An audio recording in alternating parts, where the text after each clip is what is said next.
Señor, y clamamos que esa presencia, Señor, haga su efecto transformador en nuestras vidas, Señor. Que como aquella mujer que tocó el manto de Jesús, nosotros al tocar tu presencia hoy, Señor, recibamos poder, recibamos tu obra en nuestras vidas, Señor. Y que la palabra que hoy compartimos también sea parte de eso, Señor, de tu presencia aquí en medio nuestro, Señor. Porque tú eres la palabra encarnada. Que tu palabra, Señor, produzca en nosotros frutos que glorifiquen tu nombre. Que nuestros pensamientos sean alineados a los tuyos. Que nuestros caminos sean ordenados por tu palabra. Que nuestro destino se haga claro como la luz del mediodía, Señor, al escuchar tu palabra, discernirla y aplicarla a nuestras vidas, Señor. Gracias, Señor. Gracias por tu maravillosa y preciosa palabra.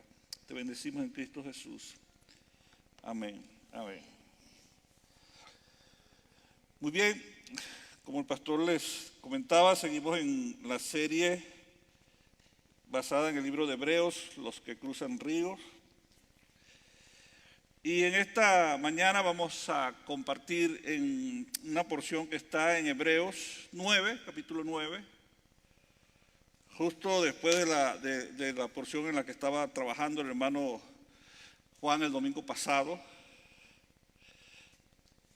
Hebreos 9, vamos a leer del 11 al 15.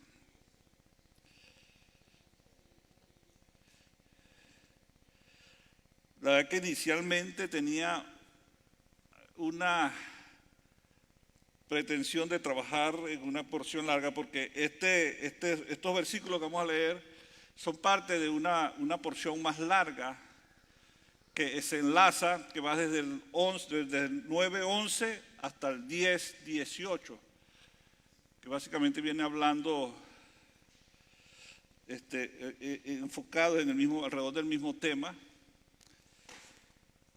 Y ambiciosamente pensé que podía trabajar toda la porción, pero no es posible. Al menos que, como decimos en Venezuela, quiere darles un mateo. Y esa no es nuestra intención ni nuestra responsabilidad con la palabra. Entonces, dice en Hebreos 9, 11 al 15, leo en Nueva Traducción Viviente. Entonces Cristo ahora ha llegado a ser el sumo sacerdote por sobre todas las cosas buenas que han venido. Él entró en ese tabernáculo superior y más perfecto que está en el cielo, el cual no fue hecho por manos humanas ni forma parte del mundo creado. Tengamos muy en cuenta eso, que este tabernáculo es superior y más perfecto, no fue hecho por manos humanas, ni forma parte del mundo creado. Con su propia sangre, no con la sangre de cabras ni de becerros, entró en el lugar santísimo una sola vez y para siempre. ¿Cuántas veces entró? Y aseguró nuestra redención eterna. Bajo el sistema antiguo, la sangre de cabras y toros y las cenizas de una novilla podían limpiar el cuerpo de las personas que estaban ceremonialmente impuras. Aquí está aludiendo a la ceremonia cuando se tomaba una novilla de color rojizo y se quemaba completa, todo, hasta que se volvía ceniza. Esa ceniza tenía que recogerla una persona que no estuviera ceremonialmente impura y ponerlas en un recipiente. Esas cenizas con el paso del tiempo las mezclaban con agua y con eso purificaban a los que estaban contaminados. Servía para la ceremonia de la purificación. No fueron muchos las novillas rojizas que se sacrificaron a través de la historia del pueblo de Israel. Pues estas cenizas duraban para mucho, porque no era una cantidad grande, sino que se un poco en el agua. Y entonces leí por ahí en un lado que solamente a través de la historia solo 6 de esos sacrificios llegaron a ser de la novilla rojiza. Y en la escatología o en las profecías habla un poco nuevamente de esa novilla rojiza, pero no voy a entrar en ese tema. Y seguimos en el 14. Imagínense cuánto más la sangre de Cristo nos purificará la conciencia de acciones pecaminosas para que adoremos a Dios como sacrificio perfecto por nuestros pecados. Les leo nuevamente este versículo. Imagínense. Usa la nueva traducción viviente usa esa palabra. La Reina Valera y la Biblia textual entran directamente en cuánto más. Usa esa expresión. Imagínense cuánto más la sangre de Cristo nos purificará la conciencia de acciones pecaminosas para que adoremos al Dios viviente. Pues por el poder del Espíritu Eterno, Cristo se ofreció a sí mismo a Dios como sacrificio perfecto por nuestros pecados. Por eso Él es el mediador de un nuevo pacto entre Dios y la gente, para que todos los que son llamados puedan recibir la herencia eterna que Dios les ha prometido, pues Cristo murió para librarlos del castigo por los pecados que habían cometido bajo ese primer pacto. Entonces, siguiendo en nuestra serie, la semana pasada el hermano Juan nos compartió en la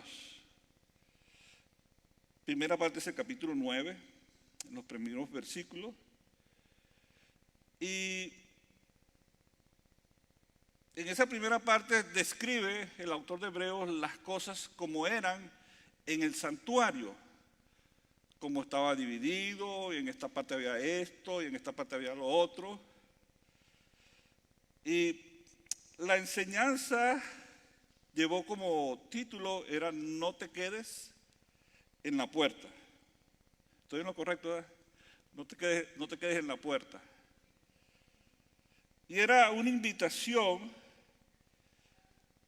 a reconocer el acceso que que tenemos por medio de Cristo para ir hasta el lugar santísimo. En esta porción dice que una vez al año una persona entraba. Pero ahora en Cristo tenemos el privilegio de nosotros, como un pueblo que hemos sido llamados a ser un reino de reyes, sacerdotes para nuestro Dios. Amén. De ir hasta allá, hasta el mero lugar de la presencia de Dios, porque eso era lo que era el lugar santísimo, eso es lo que era el lugar donde estaba el arca.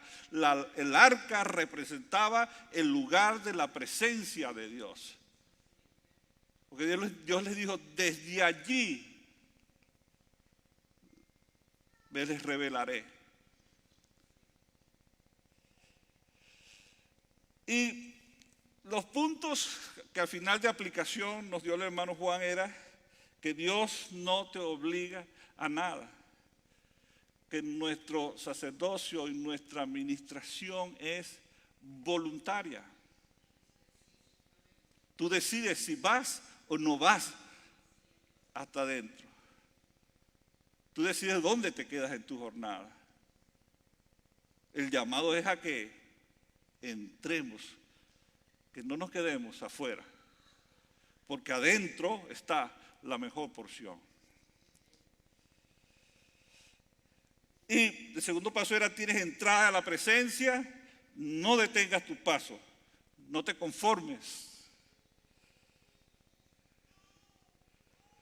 Y lo tercero era que en todo lo que había en ese lugar, todo representaba frescura frescura en nuestra comunión con el Señor, cómo debe ser. El sacerdote entraba, y eso lo hablamos cuando hablamos la serie del tabernáculo, entraba era por el este, estaba la entrada, y a la derecha estaba la mesa de los panes de la proposición o panes de la presencia, a la izquierda estaba el candelabro de oro y al frente estaba el altar del incienso. Todo eso tenía que mantenerse activo, fluyendo. El pan tenía que mantenerse fresco. El aceite tenía que ser reemplazado, llenado nuevamente cada día para que no se apagara la lámpara, y el incienso tenía que estar ofreciéndose continuamente en la presencia. El hermano nos habló a modo grosso del significado de esas cosas, porque cada una de ellas nos daría para una serie más de unos cuantos meses. Pero todo era fresco. Y la reflexión es que no nos podemos detener en experiencias pasadas o conformarnos con cosas que pierden su vida por no fluir en el mover del Espíritu, por no renovarse en el Señor, por costumbres religiosas, por actividades repetitivas que son más la respuesta de una actitud religiosa, no de un fluir en el Señor, porque hay actividades que son repetitivas en la presencia de Dios. El orar es una actividad repetitiva. Usted no, eso es religioso, pues ya oró una vez más, nunca oró, porque si no, es algo que tienes que hacerlo. El pan tienes que cambiarlo constantemente, porque si te quedas con la predicación del domingo de hace 2 meses o de hace un año, pues ese pan se vuelve viejo, pierde su frescura. Y entonces tú tienes que ir y buscar el pan nuestro de cada día, el pan diario, o el pan caliente, como dice la pastora por allí.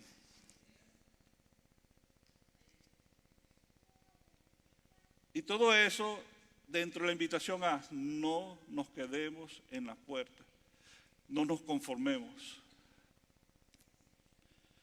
Busquemos siempre ese lugar que el Señor nos ha dado el privilegio de accesar. Y creo que es uno de los puntos que me habló el Señor cuando preparé esta palabra, es el que no apreciamos lo que realmente significa eso. No lo dimensionamos lo que es, que podemos ir hasta lo más profundo del santuario al lugar de la presencia.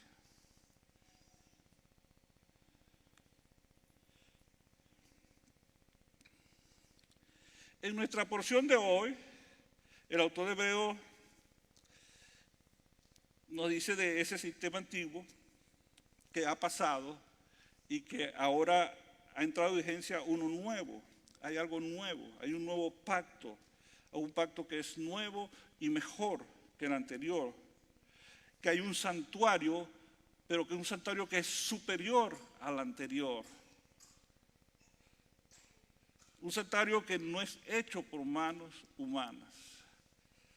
Una de las cosas es que la religión nos impone y nos limita en eso, es mirar como limitar nuestro entendimiento de santuario a lo que es un edificio. Porque eso es lo que heredamos de la religión antigua, eso es lo que heredamos del catolicismo. Y heredamos mucho de eso porque la iglesia en el pasado era una sola, era la iglesia católica, por muchos siglos. Fue esa la única iglesia.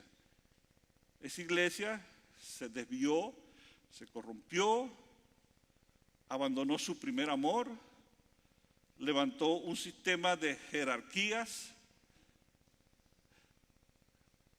puso la autoridad en manos de hombres, se hizo más importante que la autoridad de Dios mismo. Estableció una serie de principios, de doctrinas, de desviación para sostener su poder. La autoridad, que era una autoridad bíblica, espiritual, se transformó en una autoridad política y económica también. Y durante muchos siglos, mucho tiempo la iglesia funcionó así. Pero siempre, siempre, siempre permaneció un remanente fiel en medio de esa iglesia. Cuando uno estudia historia de la iglesia y ve cómo iba el mover de Dios a través de los siglos, en los momentos más, que digamos, más oscuros de la iglesia, siempre hubo un remanente fiel que guardó la palabra y que guardó la esperanza de que Dios iba a hacer algo que iba a transformar. Hasta cuando en el siglo XVI, el año de la Reforma es el 1500 algo, se me olvidó, hermanos. Pero hasta ese momento, cuando Dios comenzó a despertar a su gente, a su pueblo, y surgió nuevamente un pueblo que volvió a la presencia de Dios, volvió la palabra a su lugar de autoridad y la sujeción a ella. Y así Dios ha ido llevando la iglesia. Pero conservamos muchas cosas de esa herencia religiosa, y es el centrarnos o conformarnos a llamar o considerar como santuario a un edificio. Y pensamos que cuando salimos del edificio hemos dejado el santuario. Pero aquel autor de Hebreos nos dice que ese es un santuario hecho no por manos humanas. Es un santuario portátil, como era aquel primer santuario, que se movía con Dios. ¿Sí me entiende? Así que nuestro santuario tiene que moverse con Dios. Y como el Espíritu Santo mora en ti, cuando tú sales de este lugar, el santuario va contigo. Y el lugar de reverencia va contigo también.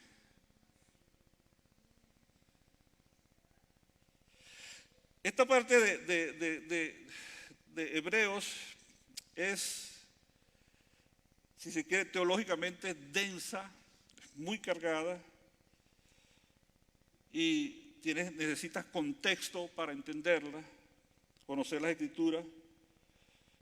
Recordemos que esto fue escrito para gente para la cual este lenguaje era muy familiar, muy conocido.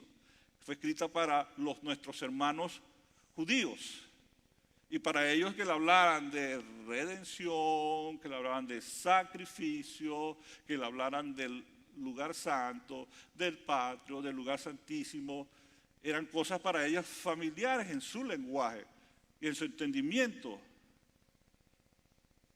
Pero nosotros necesitamos conocer la Escritura para saber de qué nos está hablando este autor. Pero es una parte importante, toca una serie amplia de temas. En estos 36 versículos se habla de redención, se habla de pacto, se habla de sacerdocio, se habla de la segunda venida del Señor también. Se nos habla también de adoración.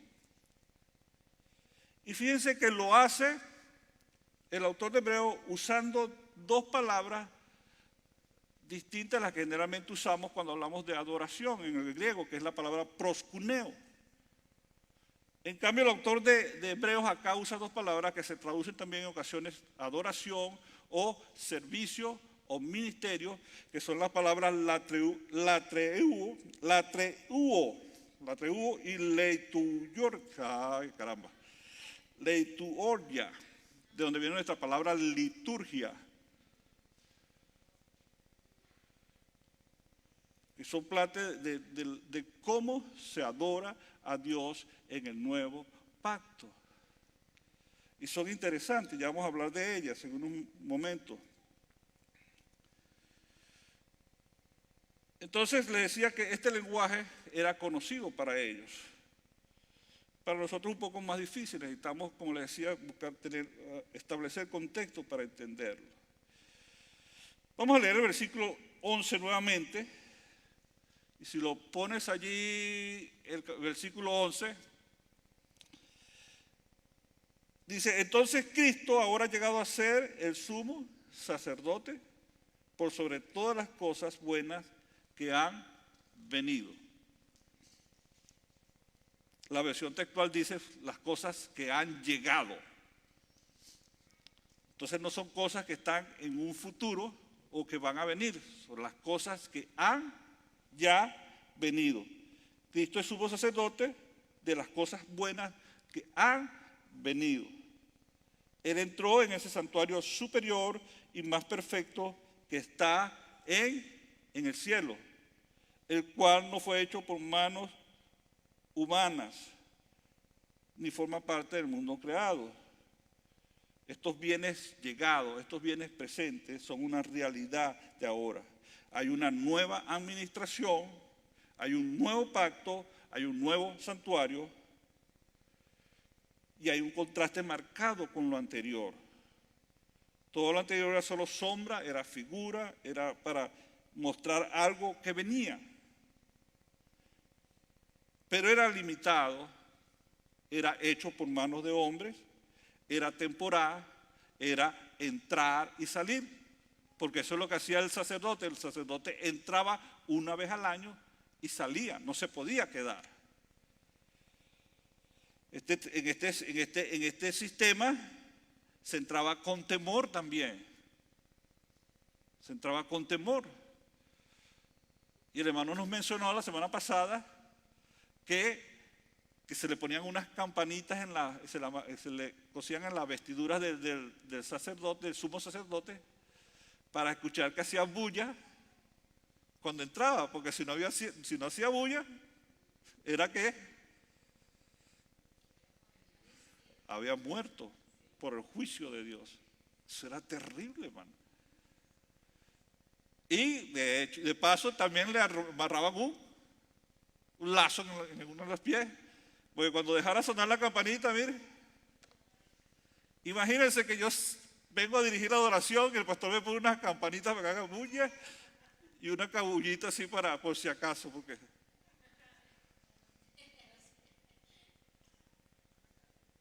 es exactamente eso lo que hacemos, entramos, venimos a la presencia de Dios. Y no sabemos, no valoramos, no dimensionamos lo que Cristo ha hecho por nosotros. Porque era que la primera vez que yo me paré aquí hubiese caído fulminado. Pero por la sangre de Cristo, yo puedo venir y ministrar en su presencia. Puedo entrar y quedarme y permanecer allí en su presencia. Fíjense que una de las cosas que pasaba era que el incienso que se ofrecía llenaba a ese recinto. Y eso no era una cosa que tenía ventanas y un sistema de ventilación ni nada. Era ese incienso llenando eso, y eso dificultaba la visibilidad para el sumo sacerdote cuando estaba allí. Hacemos tantas cosas a veces nosotros como seres humanos. Cuando venimos a adorar al Señor, que a veces hacemos tantas cosas que nos distraen y estorban nuestra visibilidad de a quién venimos a adorar, el Rey. Nos entretenemos a veces con las canciones, la canción nos hace sentir muy bonito y nos vamos más con el sentimiento bonito porque respondemos emocionalmente a la música. Dios nos diseñó así y la música es un lenguaje que comunica mucha emoción. Y a veces las canciones mismas que cantamos nos distraen de lo que es lo importante cuando adoramos al Señor.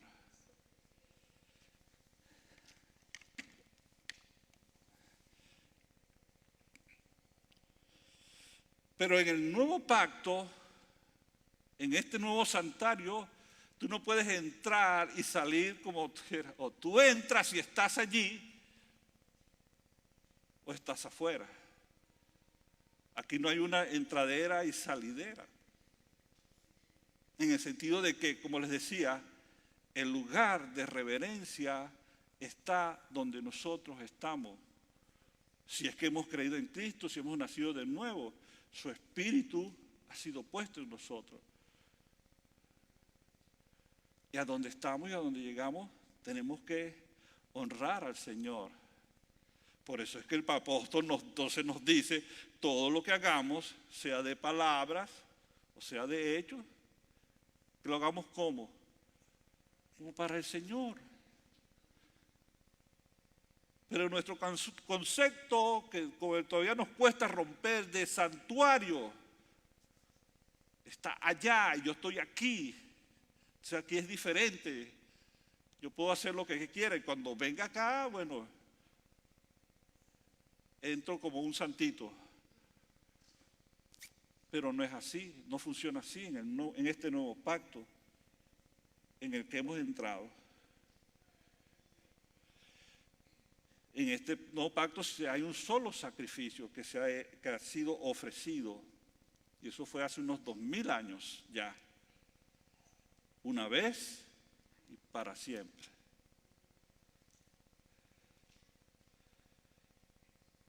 Y en este santuario las cosas nos deben distraernos de lo que es importante, que es el Señor mismo. El nuevo pacto es un santuario entero.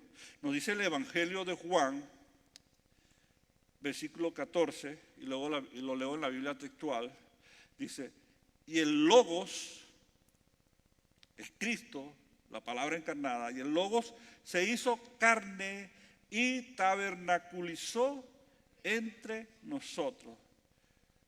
Y contemplamos su gloria, gloria del unigénito del Padre, lleno de gracia y verdad.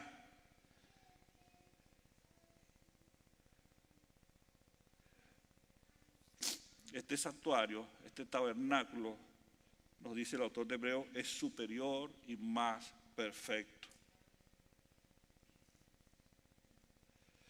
Y enseguida nos introduce una expresión que usa, una palabra del griego, que es epapax, que aparece en Hebreos 7:27, en Hebreos 9:12, en Hebreos 10:10. Y significa esa palabra epapax, una vez por todas, de una vez definitiva. Por eso la traducción nos dice una vez para siempre. Esta palabra es clave en el hebreo, en el mensaje que nos trae, en el mensaje que nos comunica, porque el autor de Hebreo estaba hablando con la mentalidad judía que tenía todavía en su mente los sacrificios que tenían que seguirse ofreciéndose, tenía en su mente todavía el día de expiación que se ofrecía una vez al año y esas cosas. Y el autor de Hebreo nos viene a decir, hay un sacrificio que se ofreció y que es suficiente, una vez para siempre, que satisface la justicia de Dios y la cumple. Y que no queda nada para hacer de nuestra parte en ese sentido. Hemos sido justificados por la fe. Fuimos redimidos por la sangre de Cristo. La deuda fue pagada. Y en ese sentido no puedes seguir tratando de ofrecer sacrificio ni de esos ni de los que intentamos a veces por nuestra actividad de convencer a Dios de que nos bendiga. Y no es así.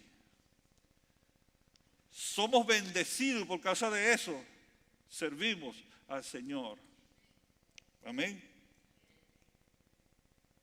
El viejo pacto demandaba una repetición de obras, sacrificios, para obtener un arreglo con Dios. O sea, yo hago el sacrificio y me arreglo con ti, pero la semana que viene necesito hacer otro porque me sirvió nada más para un par de días.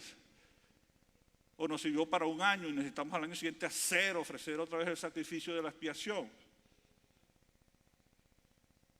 Pero nosotros, en Cristo, hemos resuelto el problema del pecado, en el sentido de que hallamos perdón en Él. Y si pecamos, entonces el apóstol nos dice, abogado tenemos para con el Padre. Y nos dice también que si confesamos nuestros pecados, pues Dios va a perdonarnos. Porque ya hubo un sacrificio que pagó el precio por eso. Entonces se nos imputa, o sea, se nos añade a nosotros, se nos dice que es valedera para nosotros la justicia de Cristo. No es que nosotros hayamos alcanzado la justicia, es que Cristo alcanzó la justicia por nosotros. Con eso está lidiando el autor de Hebreos allí en esta porción. Y es una dimensión que, como les he comentado en esta mañana, tenemos que aprender a apreciar, a valorar y a guardar con celo. Porque no fue cualquier cosa, hermano. Y nuestra valoración de eso afecta también nuestra adoración.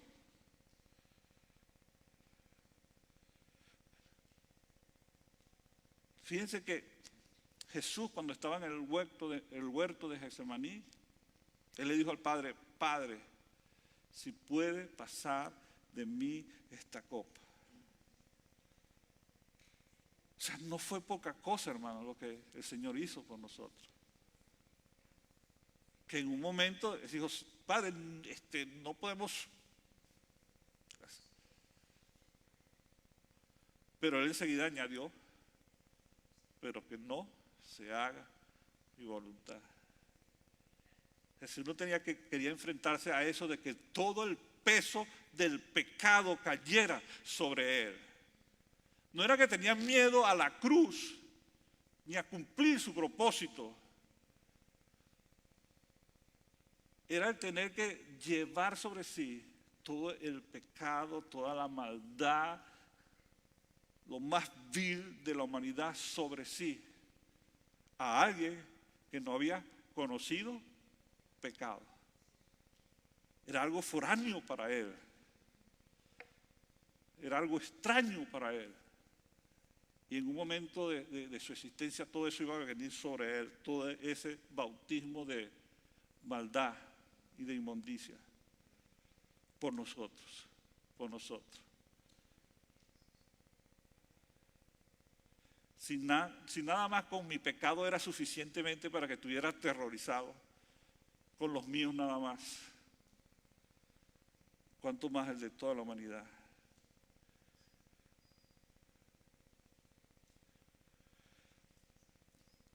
Y creo que a veces por la obra que hizo Cristo, que nos dio, y por el acceso que tenemos, y porque reconocemos que hemos recibido espíritu de adopción, ya podemos llamarlo Abba.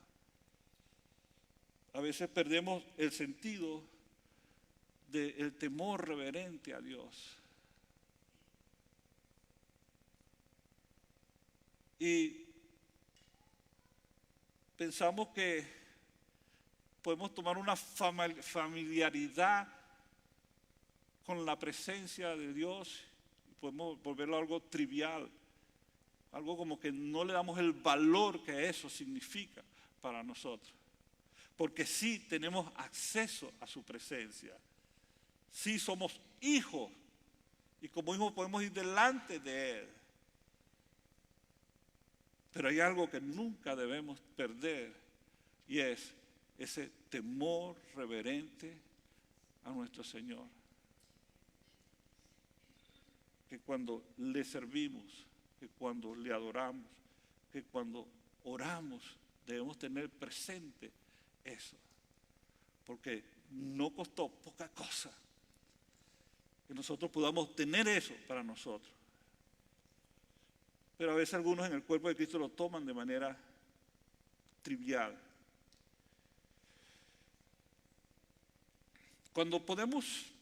Es que a veces cuando podemos en algún grado visualizar, en alguna pequeña medida, lo que Cristo hizo por nosotros, cuando podemos de una manera valorar eso, nos somos impactados por el reconocimiento de esa realidad. Lo que Cristo sufrió, lo que Cristo tuvo que ir, por todo lo que tuvo que pasar.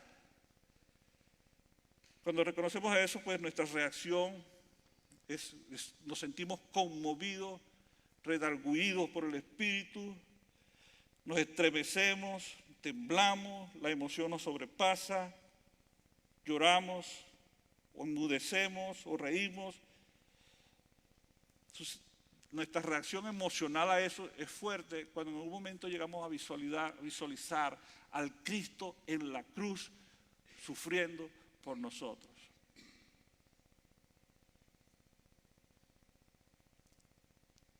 Ahora fíjense que el autor de Hebreos nos dice que si la sangre de los sacrificios podía llegar a purificar, en la nueva traducción viviente nos dice, imagínense. Nos llama a un ejercicio de nuestra imaginación. Imagínense cuánto más la sangre de Cristo nos purificará la conciencia de acciones pecaminosas. ¿Para qué? Para que adoremos al Dios viviente. Pues por el poder del Espíritu Eterno, Cristo se ofreció a sí mismo a Dios como sacrificio perfecto por nuestros pecados. Tenemos que dimensionar eso. Y cuando lo hacemos, eso revoluciona nuestro servicio a Él, nuestra adoración. Así que tenemos que cuidar que nuestra adoración no se vuelva trivial, mis hermanos. Y no solamente lo que expresamos con cantos, sino en lo que hacemos con nuestras vidas. Que aprendamos a reconocer que su presencia está con nosotros donde estemos. Y que si su presencia está allí, deberíamos tener el temor reverente delante de Él.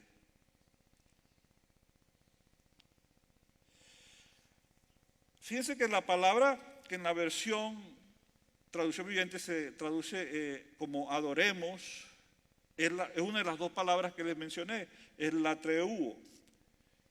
Esta palabra viene del latris, que es siervo. Ahora, no es un esclavo, para esclavo había otra palabra. Este siervo es alguien que voluntariamente entraba en el servicio de alguna persona. Latris no es un esclavo, sino uno que voluntariamente se ponía en el servicio de alguien, de una persona. Especialmente uno que sirve por deber o pertenencia. O sea, se sentía que era parte de eso y por eso servía. No es servicio casual, es servicio de pertenencia y devoción.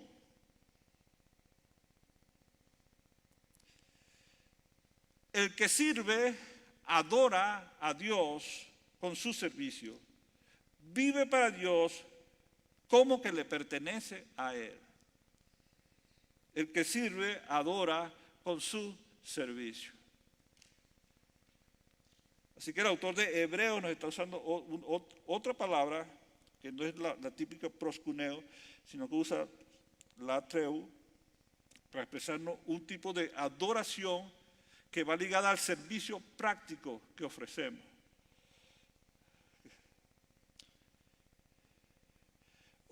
palabra que aparece, la otra palabra que aparece en esta sección de Hebreos y que se traduce a veces como adoración es liturgia.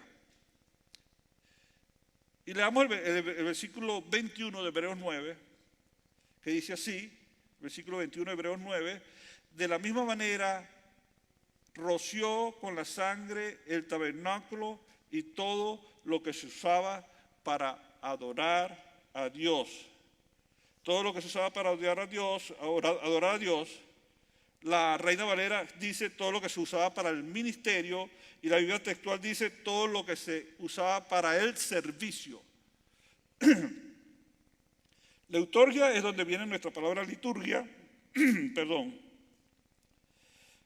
Viene de dos raíces, leitos, que es pueblo, y ergon, que es trabajo o obra. Literalmente es obra para el pueblo o servicio público. Es una palabra del griego antiguo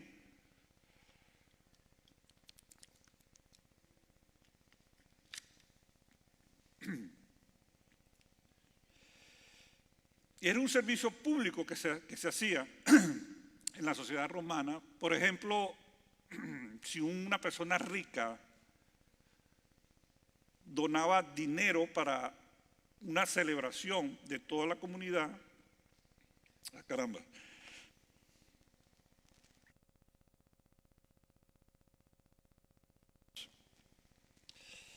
si una persona rica donaba dinero para una obra pública, eso se llamaba que había hecho una liturgia, o sea, había hecho un servicio para el pueblo.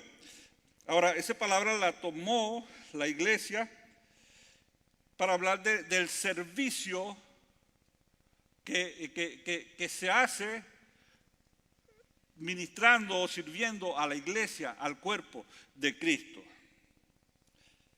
Por eso, cuando uno estudia la historia de la adoración, se va a conseguir que con esta palabra, con liturgia, y una de las menciones a secciones es el servicio del pueblo, como les decía.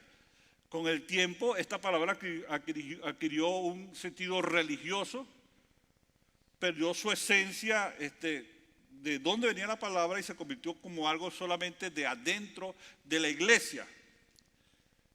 Y se convirtió en lo que se hacía en la celebración o en el culto o en la misa. Esa era la liturgia. Pero en realidad la liturgia es el servicio que se hace para Dios sirviendo al cuerpo. Y el autor de Hebreos usa esa palabra también para expresar adoración, lo que es la adoración. El servicio nuestro al cuerpo es parte de nuestra adoración al Señor. ¿Sí me está entendiendo, hermana? Con tu servicio agradas al Señor, se lo ofreces al Señor, lo haces como para Él y sirves al cuerpo de Cristo. Y eso viene a ser parte de tu adoración. Si cuando esa realidad puede cambiar nuestra manera de pensar, el servir dentro de la iglesia deja de ser algo pesado, debe ser como una imposición, deja de ser como algo que tengo que cumplir, porque es algo que estamos ofreciendo para Dios como nuestra adoración. Y entendemos que no es solo decirle, Señor, te amo, qué bonito eres, que aquí estamos, y entro al santuario, y me arrodillo, y lloro, y beso tus pies, pero no quiero servir. Quiere decir que nuestra adoración no la estamos entendiendo en lo que es integralmente, en lo que es servir al Señor. Servir al Señor es adorar al Señor, con mi voz y con lo que hago también. Liturgia es servicio oficial, no es improvisado. Por eso se le pide a veces, hermano, haga esto o haga aquello para servir a la iglesia.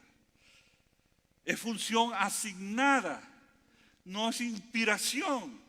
Ay, hoy siento o hoy no siento. No tiene nada que ver con eso. Es representación, es un sacerdocio. Representa al pueblo a servirle en la medida y en la capacidad que se le da. Es una acción estructurada. Hay orden, hay forma, hay propósito.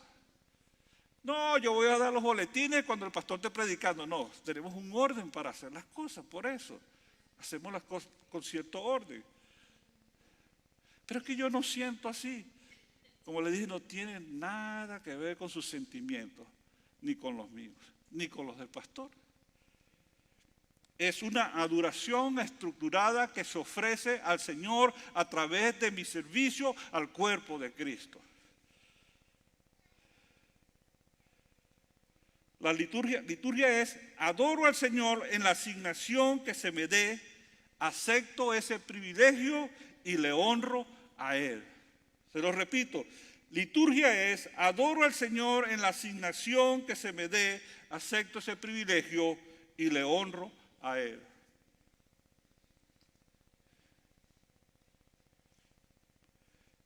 Por eso tiene que haber un cambio en nuestra manera de pensar para que esas cosas vayan haciendo su proceso en nosotros.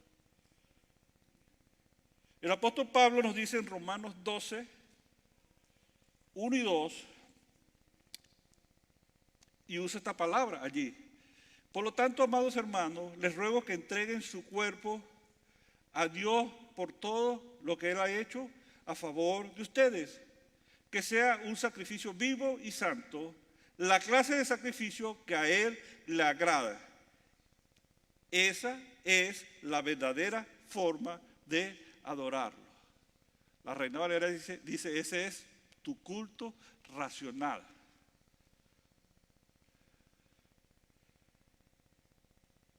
No imiten las conductas de los ni las costumbres de este mundo, más bien dejen que Dios les transforme en personas nuevas y cambiarles la manera de pensar. Entonces aprenderán a conocer la voluntad de Dios para ustedes, la cual es buena, agradable y perfecta. Y luego voy terminando entonces con esto, hermano. Hebreos nos está diciendo que hay un nuevo pacto. En ese nuevo pacto incluye su ley escrita en mi corazón. O sea, su palabra está obrando y operando en mí, está cambiando mi manera de pensar. Y al estar cambiando mi manera de pensar, mi manera de vivir en consecuencia también está cambiando.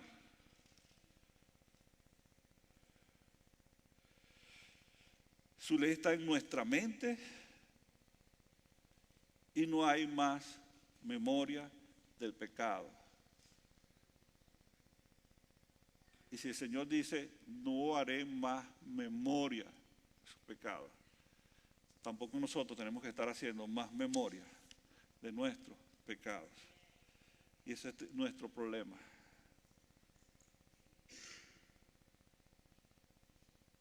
Tenemos que convertirnos en nuevas criaturas, con una nueva memoria, una memoria redimida, donde el pecado no se vuelve una excusa para nuestra comunión con el Señor, en donde no tomamos el pecado como una excusa, porque a veces decimos, bueno, es que yo, sinceramente, Dios a mí no, que me porté muy mal, o es que yo soy así, o que yo soy asá. Pero una vez que hemos venido a Cristo y hemos puesto eso todos a los pies de la cruz, ya Dios no toma eso como excusa para que no podamos tener comunión con Él, porque Él ha resuelto el problema del pecado. Tenemos que aprender a dimensionar eso que hemos recibido en Cristo, ese privilegio que tenemos de adorarlo. El privilegio que tenemos de entrar a su presencia. No es algo trivial. En la eternidad, eso es un punto muy importante. Y gastó la sangre del Hijo de Dios para nosotros poder entrar a su presencia, adorarle. ¿Sabes? En la actualidad hay una discusión en medio del cuerpo del Señor acerca de, básicamente es la música, porque la música que usamos para adorar se ha convertido en un género musical. Y es un género, el género worship se llama. Y recibe premios y tiene listas de quién está de primero, o sea, quién está de primero en worship, quién vende más, etcétera, etcétera. Y yo creo que, y algunos dicen que bueno, no, que realmente la adoración, que sí es valiosa, la música es la de los himnos que se escribieron por allá en el finales del siglo XIX, principios del siglo XX. Pero cuando uno se pone a investigar, se encuentra con que los escritores de himnos fueron criticados por sus contemporáneos. Y su música se parece mucho a la del mundo, los ritmos, no sé qué, las mismas discusiones que tenemos hoy en día las tenían ellos. Y si nos vamos más atrás, en el tiempo de cuando inició la iglesia metodista libre, ellos cuando iniciaron eliminaron la banda musical, así que Carlita, Oda, Tamay, Sara, Juan, nos quedamos sin trabajo. A nosotros no nos pagan, bro. Porque en el medio que ellos nacieron como organización, la música se había convertido en un espectáculo dentro de las iglesias metodistas. ¿Cómo se llama la iglesia metodista? No, antes de ser la unida. Episcopal. Gracias. Entonces, ¿qué hacían los pastores? Hermanos, el que ofrende por esta silla de adelante, tanto va a poder sentarse con su familia. O sea, estaba alquilando las sillas del frente donde están más cerca de la orquesta, porque las iglesias contrataban a los mejores cantores y a los mejores músicos de sus ciudades para tenerlos sentados tocando música. Entonces la iglesia metodista libre en su inicio dijo, no más de eso, aquí cantamos a capela sin nada de eso, o al que se pela.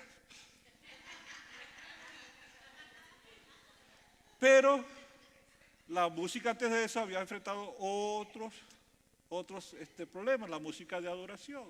Entonces tenemos que irnos más atrás, entonces nos vamos a los salmos. El problema que tenemos los salmos que escribió un tipo que era adúltero, que era homicida y que tuvo sus arranques de orgullo también. Entonces no podemos cantar los himnos de esa persona. Entonces, ¿a qué nos iremos? Al cielo. Bueno, el tipo en el cielo también como que... No se trata de eso, hermano. La adoración. No se trata de eso. Ciertamente, hoy, en mucha de la expresión de adoración, hay mucha trivialidad. Y hay tendencias. Entonces, si hacemos lo que es tendencia, tenemos el ambiente de adoración y fluimos.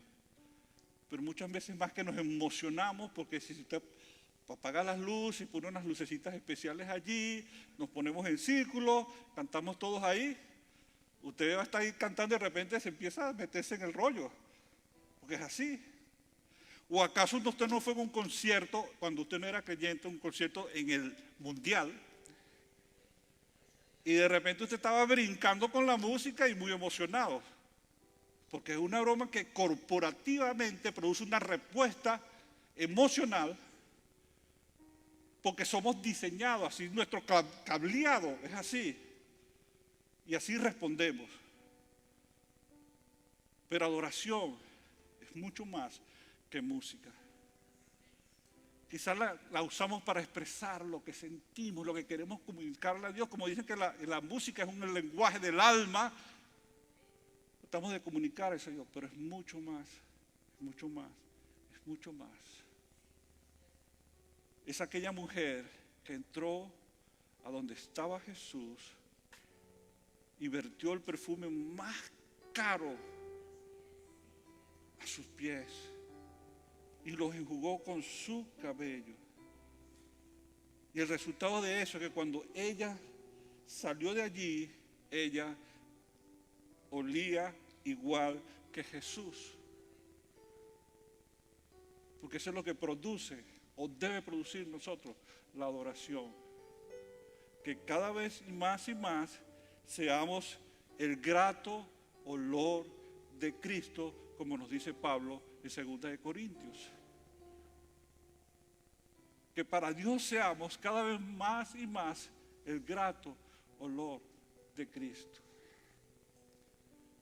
En el sistema antiguo, las cosas que hacía eran temporal y tenían validez temporal.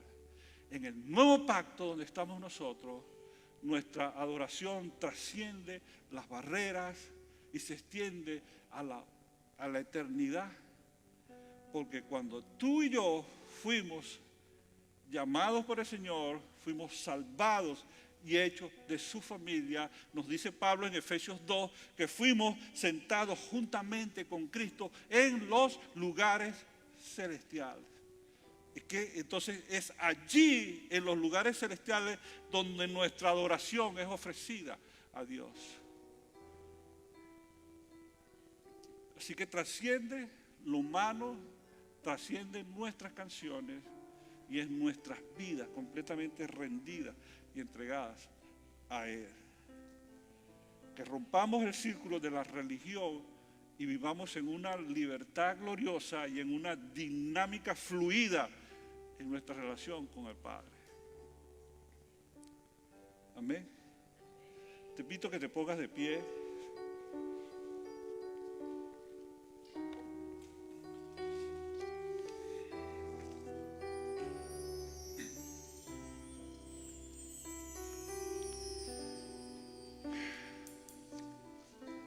Y piensa en un momento en lo que es el privilegio que tú y yo tenemos. Que no sé si has estado disfrutando de eso o si has estado usando de ese privilegio, porque algunos lo tenemos pero no lo usamos. Pero el privilegio que tienes de poder venir, entrar a la presencia de Dios y decirle: papá, Abba, Padre. No te costó nada a ti, le costó al Hijo de Dios de que tú y yo tuviéramos ese privilegio. Piensa en un momento en eso, medita en eso. Piensa en si tu adoración ha dado eso como un hecho y no lo valoras cada día de tu vida.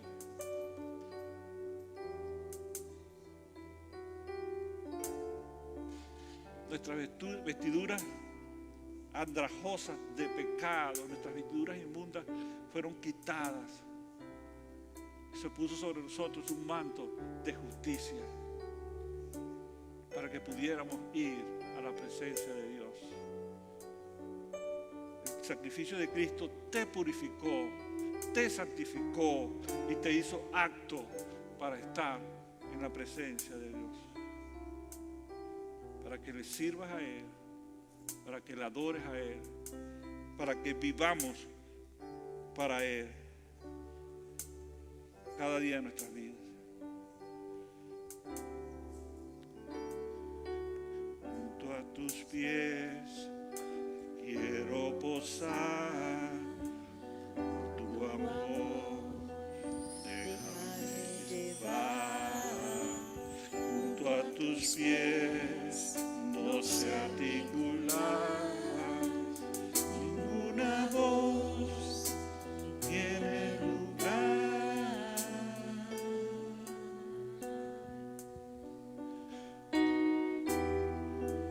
Junto al Maestro me quiero sentar, decirle te amo en oración.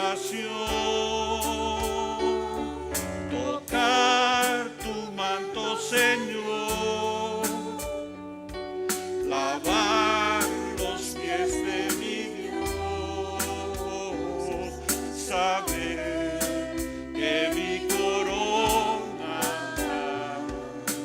es estar junto a ti, tocar tu manto, Señor, lavar los pies de mi Dios, saber que mi corona es estar junto a ti. Gracias, Señor, te damos por tu palabra. Gracias por el privilegio de poder adorarte. Gracias, Señor, por el privilegio de poder decirte Padre. Gracias por el privilegio de poder entrar a tu presencia, de estar a tus pies. Gracias, Señor, por la bendición y el privilegio de poder adorarte con nuestra voz, con nuestras manos y con nuestros pies. Gracias, Señor. Gracias. Gracias. Gracias. Gracias, Padre. Gracias, Señor. Perdónanos si no le hemos dado valor a eso. Perdónanos porque a veces perdemos de vista, Señor, lo que eso significa para nosotros. Porque a veces perdemos de vista este privilegio tan grande que tenemos. Nos lo damos por sentado. Gracias, Señor. Gracias porque costó la sangre de tu Hijo. Gracias, Señor, porque costó un grande sacrificio. Gracias, Señor. Gracias, gracias. Gracias porque hoy tengo acceso a tu presencia. Gracias porque Cristo abrió el camino nuevo. Gracias porque Él se presentó como el camino al Padre. Gracias, Señor, porque tu Espíritu obró en nosotros y pudimos tomar ese camino. Gracias, gracias, Señor. Gracias, muchas gracias, Señor. Gracias, gracias. Lavar tu manto, Señor, lavar los pies de mi Dios, saber que mi corona es estar junto a ti, tocar tu manto, Señor, lavar los pies de mi Dios, saber que mi corona es estar junto a ti, saber que mi corona es estar junto a ti. Gracias, Señor. Gracias, Dios. Quiero solamente cerrar con estas palabras. Recordaba escuchando al hermano Gadiel y un día le pregunté al Señor, ¿cuál es el ritmo? Revélame cuál es el ritmo que más te gusta para adorarte. Inmediatamente me respondió, el ritmo de tu corazón cuando está alineado al mío. Amén. Caí como condorito, ¿verdad? Como dice el himno. Porque Dios nos está diciendo, el ritmo de adoración es tu obediencia. En este nuevo tiempo que el Señor nos está revelando el sacerdocio de Melquisedec, entendamos que nuestra obediencia no es dentro del santuario hecho de hombre o hecho por manos humanas. El santuario está dentro. Nosotros somos el altar de Dios. Y quiero enfatizar esas palabras que decía el hermano Gadiel. Ese no es el lugar de reverencia solamente. El lugar de reverencia es nuestro corazón, es nuestra casa. A donde quiera que vayamos, el altar está en nosotros. A donde quiera que vayamos, el santuario está en nosotros. O sea que vamos de aquí a comer y el santuario, el altar va a estar ahí. Vamos a un cumpleaños, el santuario, el altar está allí. Y de la misma manera que nosotros podemos concientizar, oh, en la iglesia tengo que comportarme así, nosotros somos el cuerpo de Cristo. Que Dios traiga más y más revelación en nuestras vidas para que los velos religiosos caigan y dejemos de pensar que tenemos que comportarnos de una manera afuera, pero aquí tenemos que comportarnos de una manera. No, somos el tabernáculo vivo, somos el templo vivo de Dios que está en el trabajo, en la escuela, en el parque, en el cine, en la casa, en la fiesta, en todo lugar. Amén. Sean bendecidos.